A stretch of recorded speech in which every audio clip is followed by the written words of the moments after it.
it to the airport. I'm just about to leave Denver, and I think I want to just start by saying what happened since yesterday. So I started to drive from Matotipila back through Wyoming all the way down to Colorado, and actually was able to cross the state border. I stopped for dinner along the way. It was a really nice trip, and I felt energized all throughout, and I'm really proud of myself for making it all the way across the state border.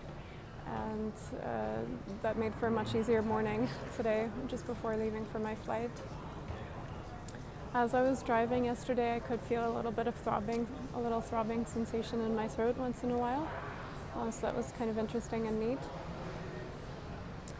And this morning I was able to do my practice. I woke up again just before dawn, and I did a little bit of meditation, and after that I did my Shambhavi practice. And I'm really glad that I did Shambhavi, because you just don't know what's going to happen when you go out on the road in the morning, or what kinds of situations you'll encounter when you travel. So I really prefer to do my practice in the morning, even if it means that I'll have to eat a little bit later. So I got lunch at the airport after I cleared the security gate.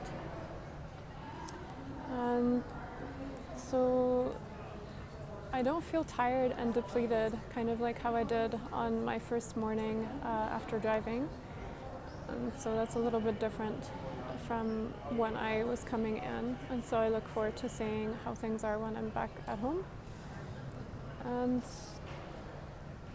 this whole journey was kind of an interesting trip for me. First of all, it was my first time traveling outside of a major city by myself. It went really well. And the other thing is that I just find it completely fascinating that nature, that aren't man-made structures, but just something that nature cropped up by itself can correspond to a vibration that has the same frequency as one of the human chakras. So it was a really interesting experience. I wish I could have felt it more profoundly myself, been more receptive to the space, as I said earlier. But it's one of the things that I hope to continue to explore in the future are natural structures like this, places in nature where you can sit and meditate that are just energizing in that particular way. It just really reminded me that even though we spend most of our time indoors and in the city on man-made structures, interacting with machinery, that we are part of nature. So I hope to continue to explore. I'm really grateful for this journey.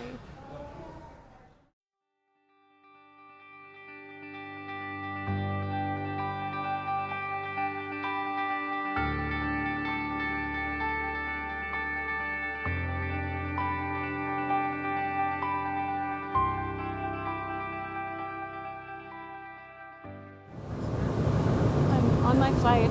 Just wanted to check in and share something interesting. I'm drinking my hot water. I typically don't eat on flights anymore, and I try to just drink water, especially warm water. I find it very comforting and helpful.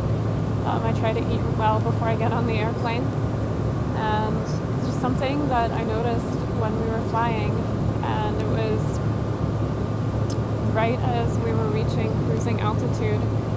I started to hear a lot of really high-pitched frequencies, a lot of high-pitched sounds that I hadn't really heard before. The best way that I could describe these sounds were almost like when my grandmother had silver bangles and they would clink together. It was that kind of a sound. Or like when a singer or a musician, they hit a pair of cymbals, metal cymbals together. But I've never actually heard these sounds before in an airplane, and I do travel quite a lot